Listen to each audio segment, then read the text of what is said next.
What's going on, guys? This is Chris, the Bonafide Hustler, coming to you live from my kitchen. Today's been a really rainy day. In fact, it was like damn near tornado today here in Austin, Texas, which sucks because I wanted to show you part one of that pick that I had just been through not too long ago. And I gave you a preview video of that, and that was a really good pick. But guess what? When the garage was open and I was coming through it today with my bike, man, a lot of that stuff got rained on, which totally sucks. So I got to give it a day or two to really just get dry so you guys can see it on real video and we can actually get into those boxes and see what I got. Really cool. So yeah, that's gonna be on another video. I figured I'd just show the real small stuff that I got this weekend. I didn't buy much stuff this weekend, I really didn't, and there just wasn't much to buy, and that's okay. Sometimes you hit some really good weekends and sometimes you don't. Today, I mean, it wasn't that it was a bad weekend. I'll probably make about 150 to 200 off the 3 hours I invested on my Saturday, and that's okay.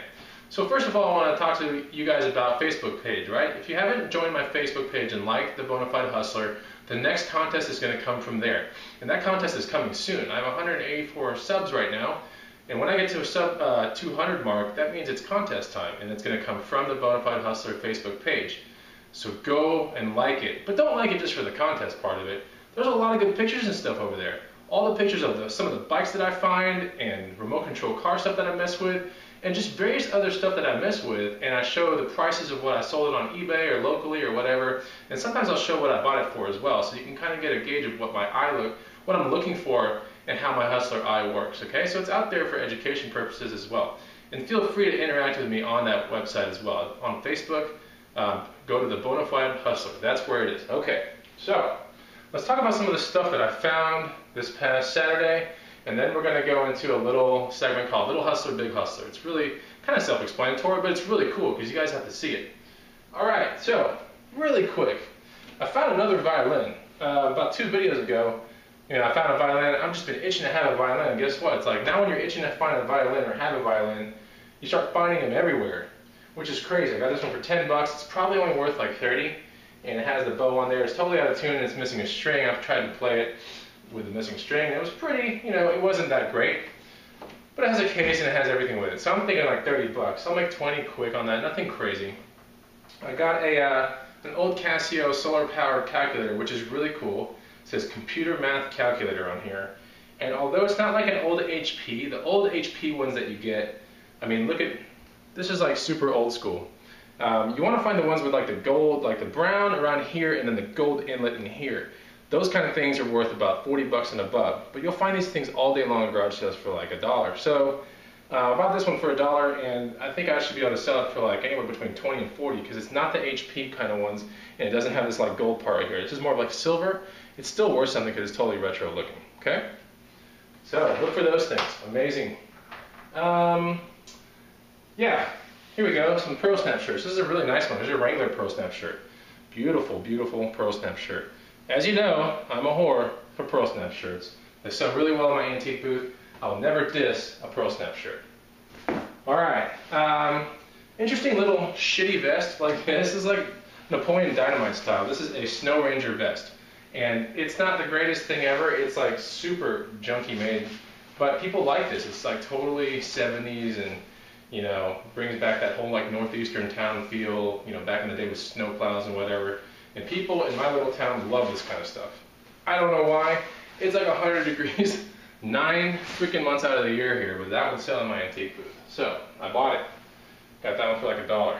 Here, another thing for $1. This one is a Repage or Repage or whatever it's called. It's totally cool looking. It's very Napoleon Dynamite-ish. Very retro, lots of zippers, super nerd. And the inner part's looks like flannel type stuff. Okay, so this is totally retarded, but it'll sell for about 20 to 30 when you buy it for $1. You can make 19 bucks out of it. Hey, make your 19 bucks. What I think will sell, there are 2 more things here I want to show you. These things I think will actually sell pretty good in the antique booth. Here's a little, it's totally falling apart. I need to put it back together. It's a little Elvis sketch. Nothing crazy, about 10 or 20 maybe. I bought it for real cheap. I think that was like $1. And then this right here was about, gosh, I don't even know. I think this was like 20. Anytime you can find old antique letters, these came from a city coliseum. Yeah, old antique letters. They spelled the word Elvis, E-L-V, I and S. So these are really cool. I could probably sell these in the antique booth for about 75 bucks. So when you buy them for about 20, sell them for 75, there's 55 bucks made right there, no problems.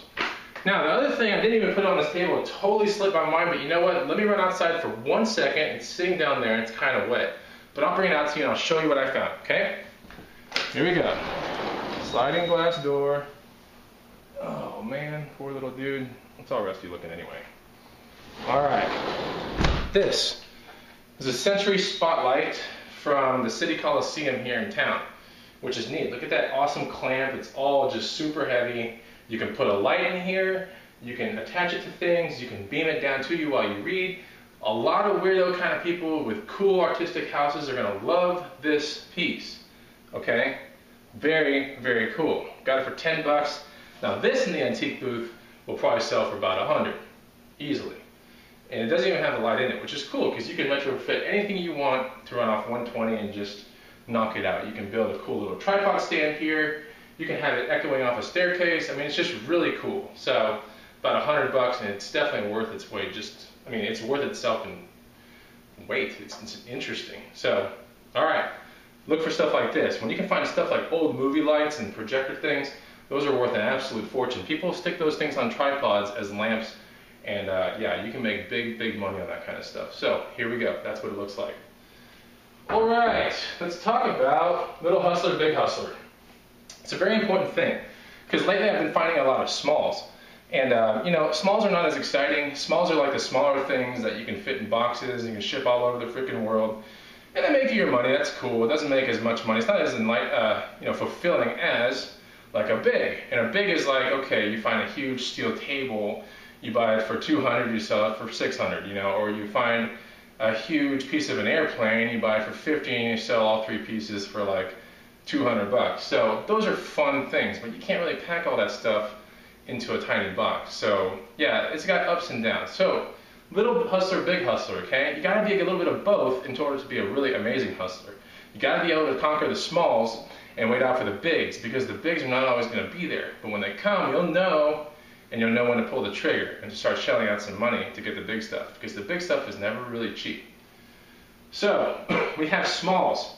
Smalls are more frequent. You're going to find those all the time. These are the things that you find in garage sales, estate sales. These are little tiny little things. Anything from like a Seiko watch all the way to like, you know, tiny collectible spoons to silverware to old keys to whatever. It's just small stuff. Stuff that can be easily put into a box or a bubble mailer or anything like that. And yes, you can make big money on some of those things. Recently I had a small that was an old Hoyer gauge that I showed in one of my videos, maybe like 5 or 6 videos back.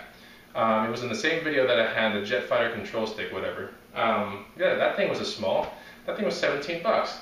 I moved it on eBay for $400. So smalls are more frequent. You just don't hit these really big profits all the time, but you'll have big profits on the big stuff. So smalls are more frequent. They can be shipped easily, and they take up less space. You can put a lot of smalls in an antique booth. You can put a lot of smalls in a gorilla rack in your garage. You can just put a lot of things there because smalls are small. They can be stolen easier too. So if you have an antique booth, you're considering having an antique booth or having garage sales like every weekend. Some people out there, man, they buy and sell just through garage sales. It's really weird. And yeah, so smalls can be stolen as well. Keep your eyes on your small stuff. In an antique booth, you can't be there all the time. So I actually have a display case that's lockable and everything. And I put all the really valuable smalls in there, like Elgin pocket watches, like old cap gun rifles, chemistry sets from like way back in the day, Gilbert style. I have all kinds of stuff, old Hot Wheels in there, old Seikos, old Elgin watches. I mean, just a lot of stuff. So these are small things that someone can easily put in their pocket. I just don't want that happening. So although they can be stolen easier, that's like, it is a crucial thing for you to master how to conquer smalls as a hustler. Now, so it's very essential to learn. Here we go. What about big ticket? What does big ticket look like, and what am I in for if I'm just a beginning hustler or an intermediate hustler? Like, how do you get more big ticket stuff? Well, big ticket stuff really depends on, what time you get to the sales, and sometimes you find sales that have really big ticket stuff, but most of the time you have to really actively seek out where to find those things.